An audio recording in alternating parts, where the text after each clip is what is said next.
that we're able to learn every day. It's because of our learning, we should have the basic English immediately. Should be refuah shlema for all those that need, for regulars, and also Yosef Noach ben Rachalaya, and for everyone in the Ukraine, brethren in Ukraine. Everyone should be safe, protected. We're going to start Yudches Amud Beis, 5 lines from the bottom. Tanu Rabbanan. Tanu Rabbanan. It was taught in a brisa. What are we learning until now? That there's different levels. There's different levels of purity, and if you're pure for this, doesn't mean you're pure for that. You go to the mikveh, you have to have in mind what you went to the mikveh for. All of that. We made a difference between, according to one opinion at least, between meiser and chulin. Chulin means mundane food. Meiser means tithe. The food that's tithe, that's brought to Yerushalayim, has to be eaten in Yerushalayim, has another level of sanctity. And then there's a higher level of sanctity called truma. Truma is the gift to the Kohen. So even a non-Kohen that was involved in separating the truma, he wasn't going to eat it, but he would separate it. He would have to maintain that level of purity that truma that requires.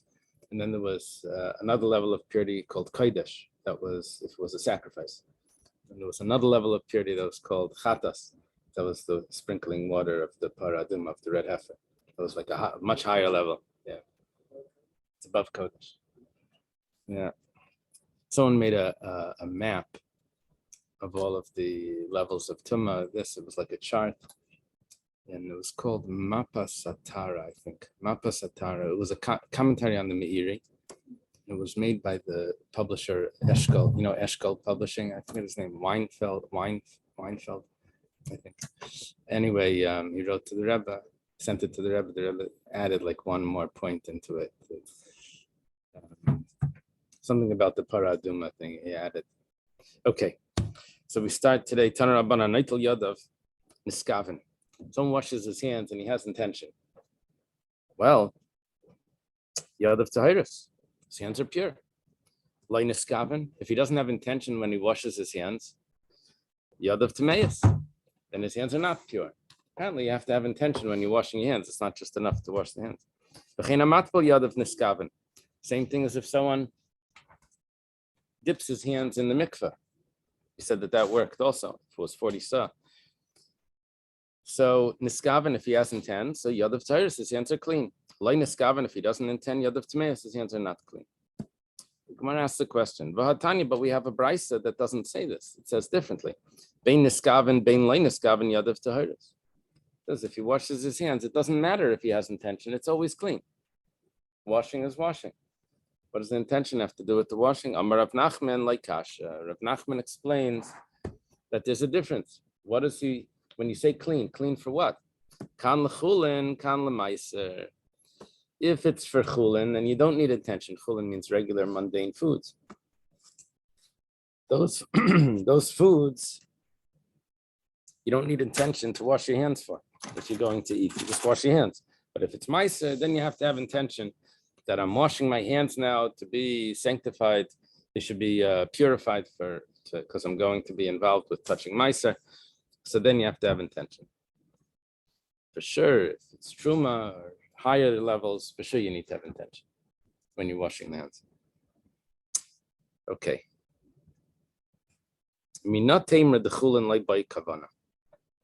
Where do you get this from? That when it comes to it, we're asking on Rav Nachman came up with this teretz, that how will we explain the brisa, that you don't need kavana, that is dealing with chulin. Where do you get this from, that for chulin, mundane food, you don't need intention when you clean the hands? B'tanan, because we have a Mishnah. Gal shenitlash, one of these interesting cases. If there's a wave that's separated from the ocean, so it's going up. So ubaya arbaim sa, and there's 40 sa in the wave, size of a mikveh. The nafal aladam al kalim tahirim.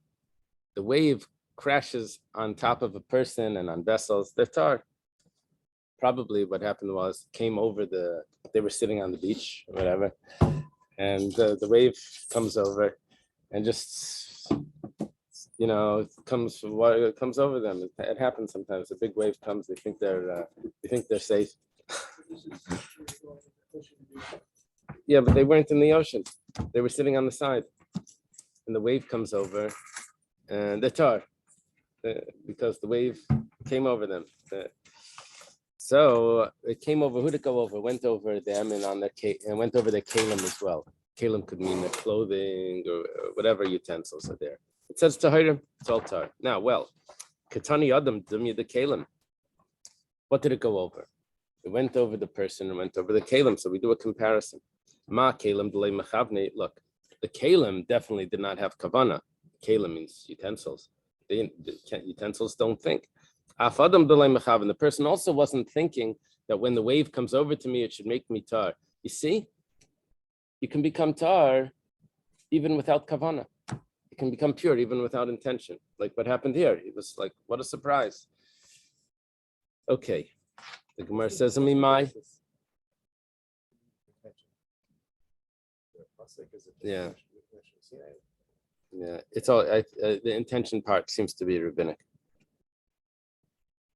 Yeah. That's what it seems. At least that's what we'll see later. I mean, for nowadays.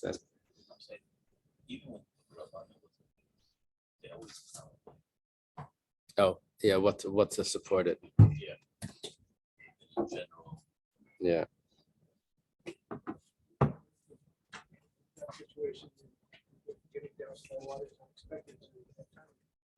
Right. That's what we're saying. We're saying apparently there was no kavana, and nevertheless it seems to work. So we're asking a question. You're telling me that it's not a question, actually, it's a support. We're saying that this was all for chulin, and for chulin you don't need kavana. For mundane food, that lowest level, you don't need kavana, you don't need intention. Yeah, that would be the same. Yeah.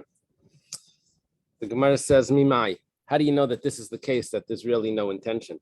Dilma b'yeshiva mitzape emasayit le'shagal. You see, we quoted a rule, and the rule has a scenario, but we don't have the details of all this scenario.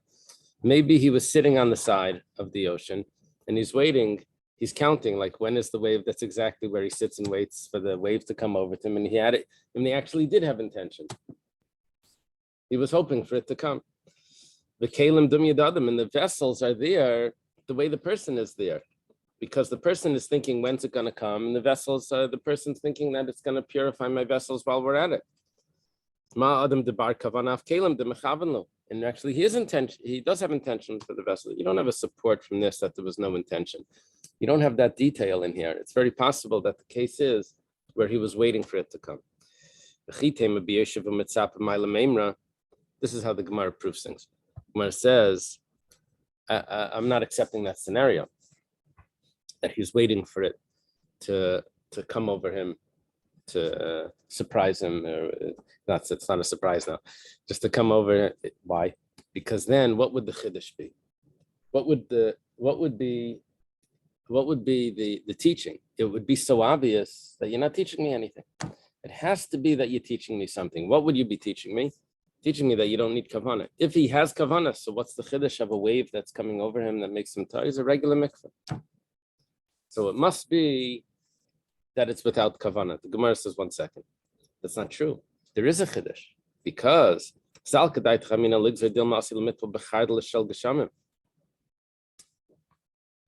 by the ocean, it's different.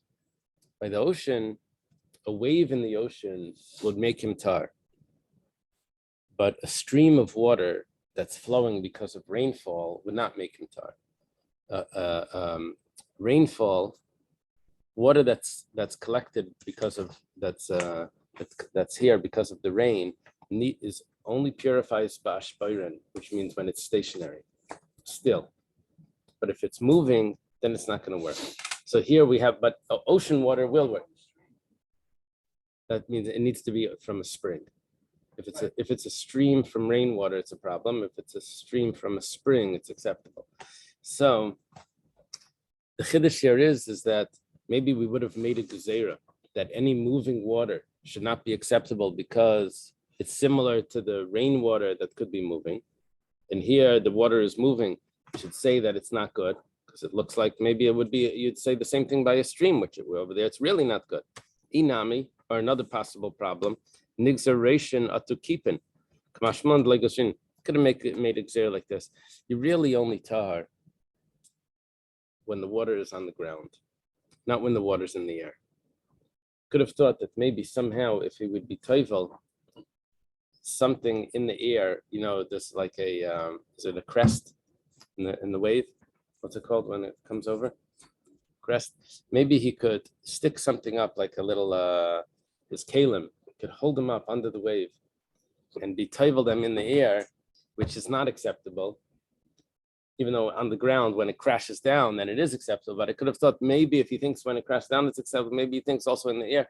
So it would also be acceptable. So we should make a gzeira that you shouldn't be able to use a wave. Well, the chiddush is we don't make that gzeira. Why are we saying these things? We're trying to avoid saying that the case is not that he didn't have kavana, and that's the chiddush. We have other chiddushim. He actually had kavana. And so far, we have no support that not having kavana works. Okay. Who says you're not allowed to be toivel? You can't immerse utensils in that crest of the wave. Yeah, surfers probably would love this Gemara. Tanya taught in the Brisa, matbilim bereishin vein matbilim bekipin. We actually have a Brisa that says that he can only be toivel in when it crashes down, not in the crest of it. Keepin is like the kippah, the dome. What about snow? Snow is a very interesting discussion. The problem with snow is that, at least one problem with snow is that it's not considered, water is considered all one unit. When you have the amount of water together, stationary water, it's considered 40 sa. Yeah, it's hard to imagine this you have to to think about chemistry. It's like sand. Sand, it's particles. Yeah, so you have to look at it like one unit. Like the bonding of it is really it's a unit of 40 sa, in the chemical bonds. In snow, the way halacha looks at it is that there's no bonds between them. Each particle is separated. Yeah, like sand. So that's the problem with being toivel in snow. But it's a discussion. It's a discussion about snow. Okay. Ella mihad the tanan. Okay, so what we're doing now is we're looking for a new source that says that I don't need kavana for chulin. I don't need intention when I'm washing my hands or going to the mikveh for chulin, for mundane food. The lowest level, it doesn't require kavana. That's what we've established. The question is, we tried to bring a source for it by the wave. It's not a good source. We try again. Perish enough. Fruits fell into a little spring, a little channel, a little stream of water. So a very interesting case is that the person needs to pick up these fruits that fell into the water. The guy that's picking them up, it happens to be his hands are tamei. But in order to get to the fruits, he has to put his hands in the water to get to the fruits. So as his hands go in, his hands should be coming tar because they have to go in the water. So it's perfect. Hands go in the water and he gets the fruits. The fruits would come out tar. So Yodav Tahiris, his hands become pure. Uperis einam b'chiyutan. There's one more halacha here that's relevant, is that the fruits went into the water unintentionally. You did not want to wash the fruits. The fruits did not need washing. So in order for fruits to become tamei, they have to go through a stage of becoming susceptible to tumah. That stage is getting wet.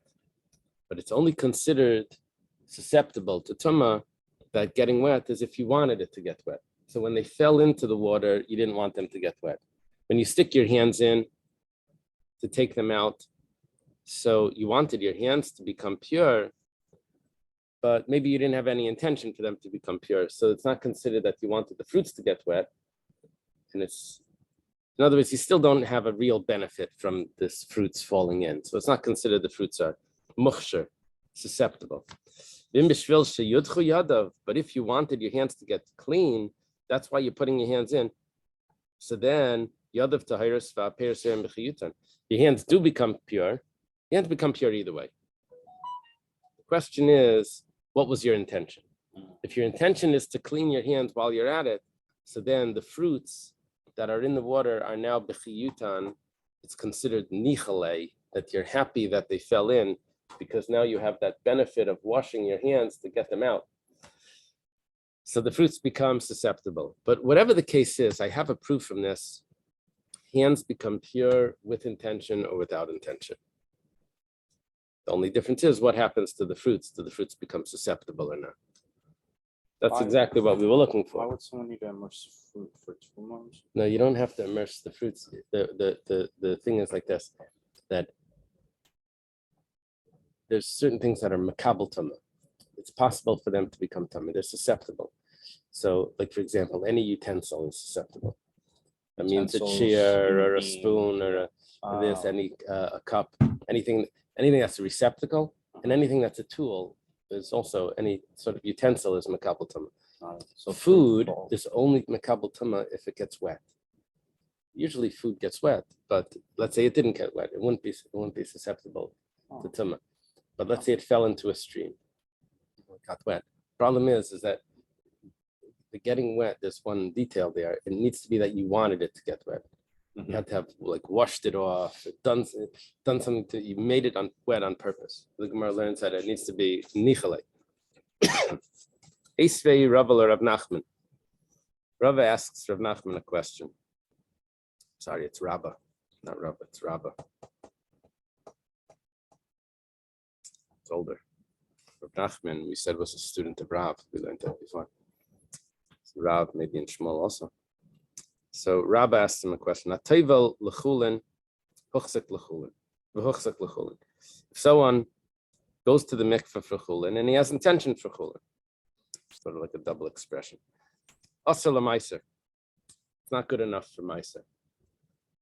Maiser means maiser sheni, the food that needs to be taken to Yerushalayim. So he went to the mikveh, which is very nice, but it doesn't help for the higher level of sanctity. Now, we just said that he had intention for chulin. You don't need intention for chulin, according to Rav Nachman. We said he had intention for chulin. Sounds like only if you had intention would it help. No intention, it doesn't help. So the Gemara, so Rav Nachman responds, Hachi kamar. Even though he had intention, it's still no good for ma'aser. It wasn't to tell me that you need intention for chulin. It's telling me even with intention, but intention doesn't help unless it's intention for the higher level. Intention for the lower level doesn't make it, doesn't bring it up. That's Rav Nachman's teretz. Eisvei, Rab asks a question. Taval v'lai huchsak, ki'ulu lei taval. Someone goes to the mikveh, but doesn't have intention. Rashi says before, huchsak means kavana. He doesn't have intention. It's as if he didn't go to the mikveh. My love, what does that mean? Ki'ulu lei taval klal. Sounds like you didn't do anything. You see, Rav Nachman tells us that intention doesn't matter for chulin. Rab is telling him it does matter. You see, if someone goes to the mikveh without intention, it doesn't help. It says, it means it doesn't help for ma'aser. Aval taval chulin, but it still works for chulin. What Rav Nachman just did to this brisa was that this is called a doichek. When you have a brisa that's could be referring to everything, and you say, no, it's only referring to one case, you sort of like squeeze it into a specific scenario, that's not what the original brisa could have meant. So Rabba says, who savar dachika madchilei? Rabba thought that Rav Nachman was just pushing him off. Well, that's not really the pshat in the brisa, but nevertheless, you can't bring it as a proof because you can always say the brisa is referring to where it doesn't help for ma'aser, not for chulin. Chulin, it would still help. Nafak dak va'ashkach. He went out, he examined, and he found the Tanya that it actually taught in the brisa. Taval v'lei huchsak. if someone goes to the mikveh but he doesn't have intention, asal ma'aser mutal chulin is actually correct. Rav Nachman was right. It's only asal for ma'aser for chulin that works. Okay, Amar Rabbi Elazar, we have a new piece. Taval va'ala. Someone goes to the mikveh. Yeah. Today, person goes to the mikveh, but like because he's Tumah Mace, he doesn't do the paraduma. So today's mikveh doesn't really help any of this. Right. What's happening is that we're accepting the view that the mikveh helps for what it always helped for. And even though there's other levels of purity there, those still stay, and the mikveh still works for whatever mikveh works for tefillas carry, or to be meisif tara, to add purity. So Rabbi Elazar says, Taval ba'ala. Someone went to the mikveh, and then he comes out of the mikveh. Big chiddush coming up. You still have like a few moments, like a 20-second rule. You can have intention for whatever you want. You come out, you're still wet. Meisvei, the Gemara says, 1 second, we have a question.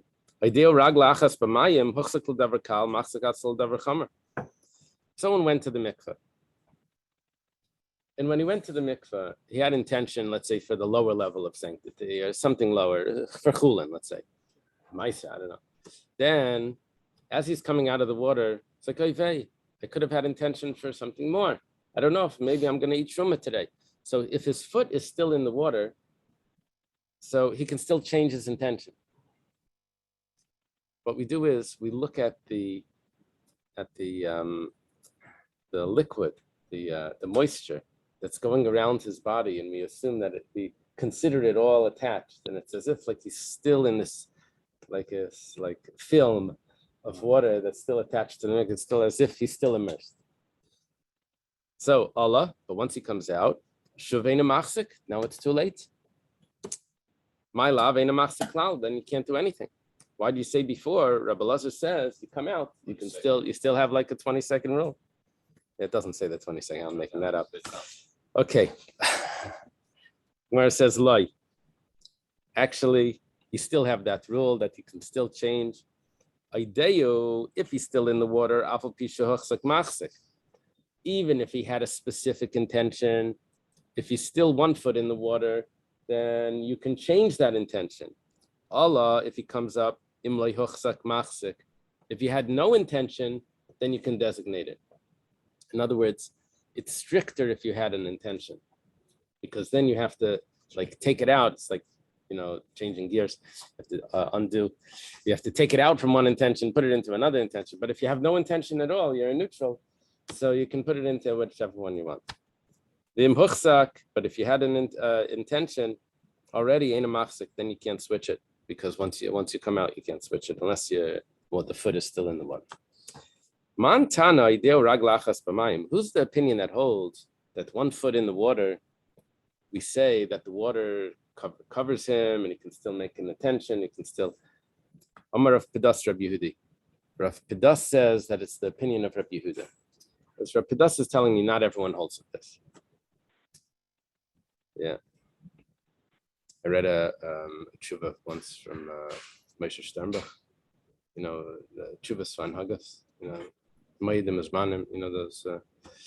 Anyway, and there he's talking about going to the mikveh in Kippur. So he says that there's an opinion that holds that if you're still in the water, we're going to learn in a moment. Let's learn this thing, and I'll tell you what he says. The Tanan, it was taught in a Mishnah. Mikveh shenimdad. If you measure a mikveh, you measure it. How much liquid is in? How much water is in the mikveh? Yesh b'arba'im sa mechuvanes. It has exactly 40 sa. It could be 40 or more. It could be more, but this one is like bare minimal, exactly 40 sa. The yardu shnayim, 2 people go into the water. The problem is you go in the water, everyone that goes in, they take out a little bit on the way out.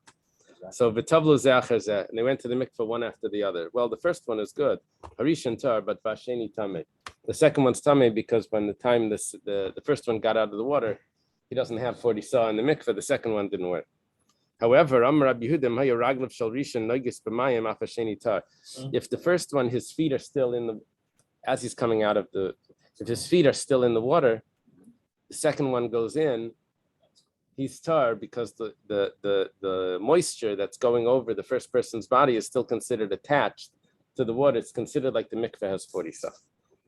Yeah, so this like little essay, he was saying that when you go to the mikveh on Erev Yom Kippur, it says you're supposed to dip 3 times.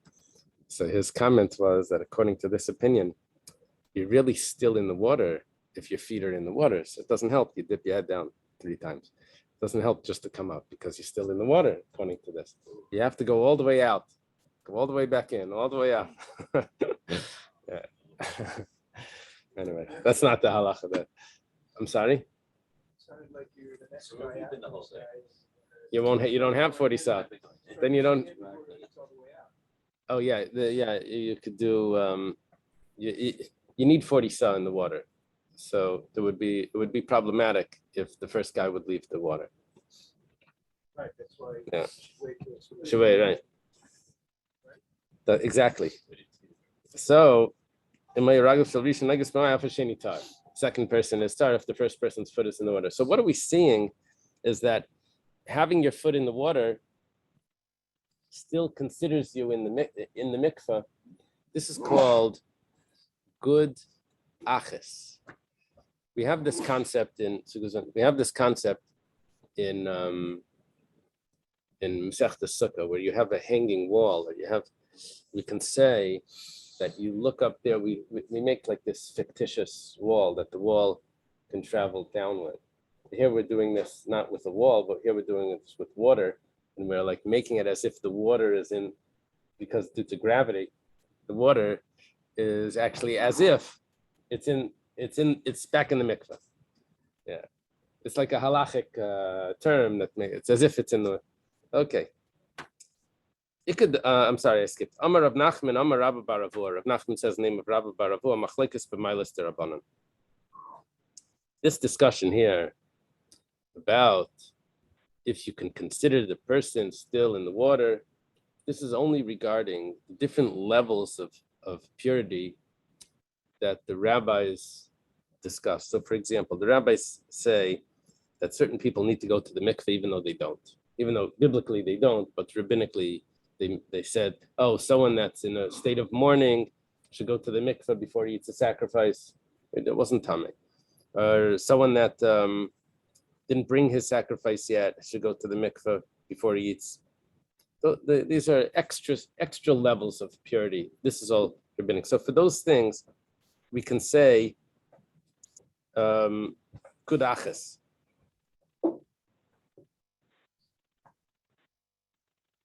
Why? Because the intention that you need to have is also rabbinic. So this whole concept of having this intention is all for these rabbinic levels.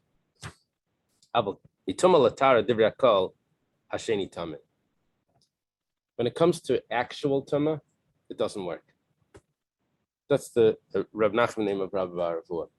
It doesn't work to say that the person's foot is in the water, the next person can go in, and we consider it that as if all the way. It's only for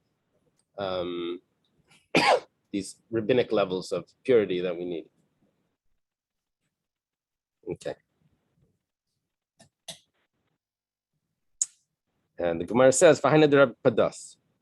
This follows the opinion of Rab Padas that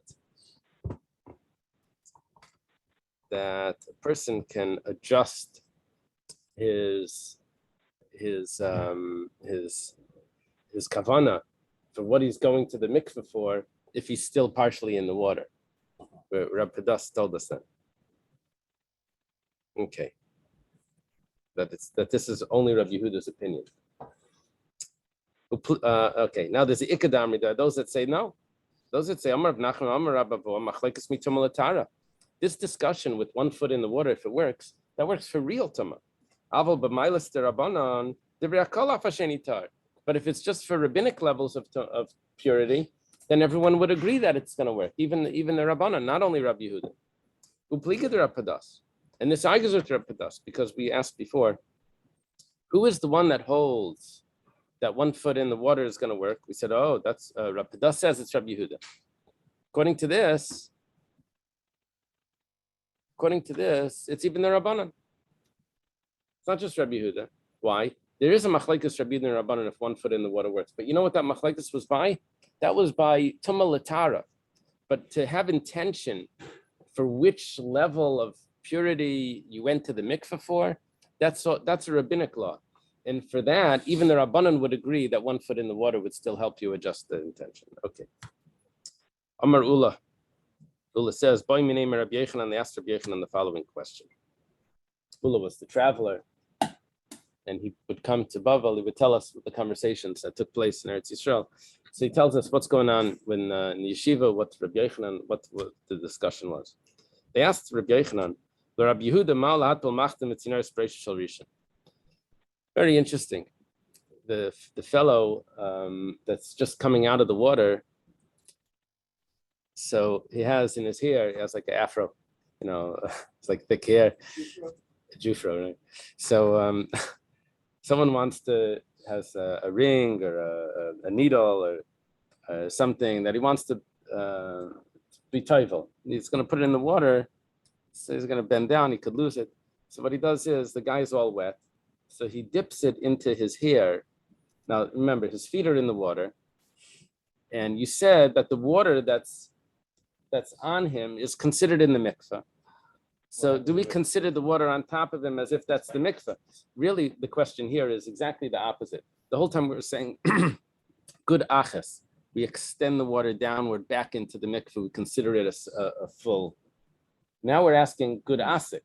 Do we say that all the water of the mikveh is now as if it's in his hair, and it's all one? Do we extend the water upwards as if his hair is a mikveh?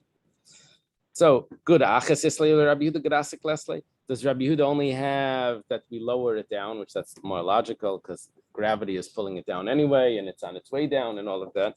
Or maybe he'll said it goes upwards. Yeah. I remember in elementary school, they were trying to show us how things can travel upwards. So they got food coloring and they put it into water, and they took a celery stick, they put it in, and we came back, we watched the color could travel upwards also. So something like that. That's what we're asking over here. That's good asik. Good asik. Does will it travel up? So Amalei Tanisua, we actually have a brisa that discusses this. It says Shalish Gemamius Benachal. If you have a stream bed, the indent, and you have three puddles, three depressions in this stream, mostly empty, but you have three puddles there, and in the riverbed. There's an upper one, a middle one, and a lower one. Upper one, lower one, middle one. The top one and the bottom one have 20 sa.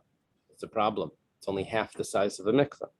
The middle one has 40 sa. There's a discussion in Taisvus why you need the middle one here at all. If we're going to connect them, that's what we're going to try to do. So just connect them without the middle one, which would be 40 sa. Anyway, the chardalis shall geshamim ma'veres b'neim, and there's a stream that's connecting them.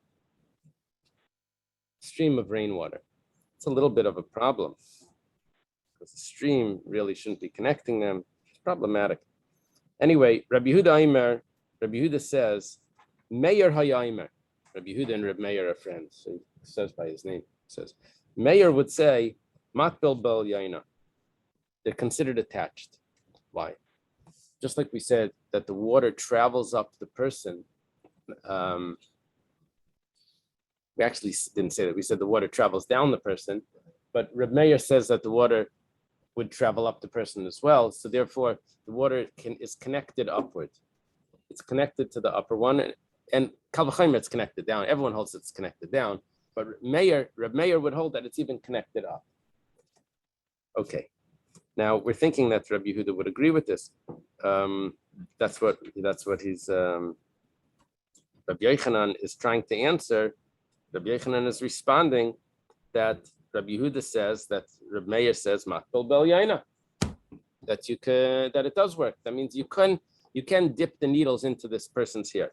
Where it says, "Vatani Rabbi Yehuda Aimer, Meir Hayaimer Matul Bel Yaina, Bani Aimer B'Tachtaina V'Lay Bel Yaina." But I only hold that it goes down, which means that we don't say good asik, that it should go up.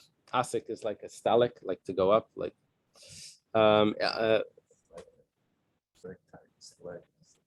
like tight is the ones that are held from the, it's that, yeah, because it's holding on tight. So I say it's only on the bottom, which means that you can only be toivel in the lower, which means that we only say good achis, that the water travels downward, not upward.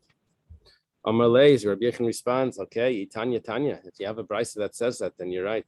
I thought Rabbi Yechon says, I thought Rabbi Yehuda agreed with Rabbi Meir because he didn't say his own opinion, but if you have a brisa different, yeah, Rashi has some questions on this. So why is Rabbi Yechon accepting the second brisa over the first brisa? Okay, anyway. 40 cells a measurement because that's how big a human being is, right?